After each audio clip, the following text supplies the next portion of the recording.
Happy holidays! This is day 5 of the 2012 Toy Review Advent Calendar. I'm Pixel Dan, and today we're going to take a look at the Frosty the Snowman, Frosty and Crystal from Forever Fun Toys. Now, I'm a big fan of those classic holiday specials, including Frosty the Snowman. It's a great animated show that I always have to watch every year around the holidays. And every year we always see different variations of action figures based on many characters from these classic Rankin and Bass cartoons. So I went ahead and I picked up a set containing Crystal and Frosty the Snowman from Forever Fun Toys. Both figures come in blister card packaging featuring artwork of Frosty the Snowman right out of the animated series. And you can see down on the front of the blister bubble, they have some cool features. One of the features that really has me intrigued is the magnetic hat feature that Frosty has. The back of that packaging shows off all of the figures currently available in this set. I have 2 of them here, Frosty and Crystal, but as you can see, you can also pick up a set containing Chili and Millie. Alright, so let's go ahead and open Frosty and Crystal out of the boxes and take a look at them here. Both figures are done in about the same style, and the sculpts on these are really great, as they do a fantastic job of capturing the look of both characters right out of the cartoon series. They have a very great animated look to them, but still translate well to their 3D forms. The paint jobs are pretty nice on these too. It's a little hard to notice it on the video here, but the white that's used on them kind of has this really nice pearlized shine to it. So under certain light, it's definitely got a bit of a sparkle, which kind of gives it that icy, snowy look. Also, you'll notice that their eyes have that same metallic shine going on in the blue paint that's used. Now, the figures themselves are pretty lightweight. The bodies are hollow plastic.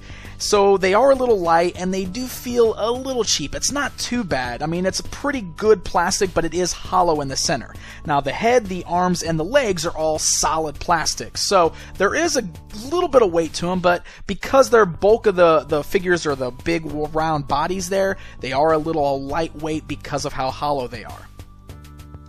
The articulation on them is also pretty limited, but they're snowmen, so what do you really expect?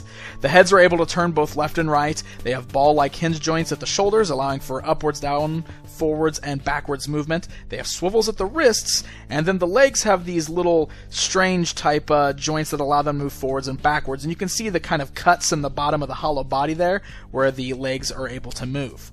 So you're not going to get a lot of posing out of these guys, but it's decent for what they are.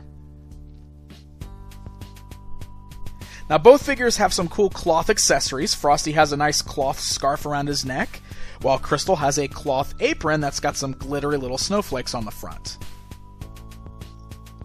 They also have their own unique accessories. Crystal has a bouquet of frozen flowers that you can fit in her hand there. And then Frosty has all of his essentials. He's got his corncob pipe, which you can just plug right into his mouth. There's a small hole in the corner of his mouth, and it fits right in there. He has his broomstick to hold in his hand. And of course, he has his magic hat. You know, the one where you put it atop his head and it brings him to life. Happy birthday! So I talked about how I was excited to check out the magnetic feature with this. So there is a magnet in both the top of Frosty's head and within the hat, and it's supposed to be one of those features where the hat just clings right to it. Unfortunately, the magnet is incredibly weak. It's not strong like we've seen with some of the figures like Pallaside's Muppets toy line, which have really strong magnets.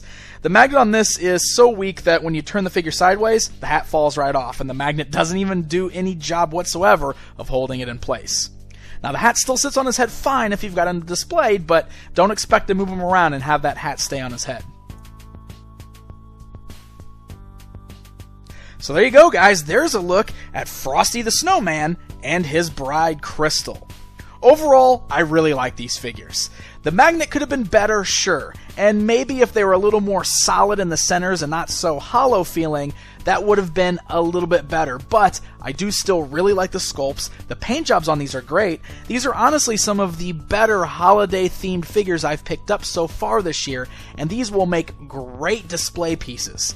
One of the things I always love about Christmas is it gives me an excuse to display some action figures in my living room. Bam! Frosty and Crystal, you're going in my living room. Until next time!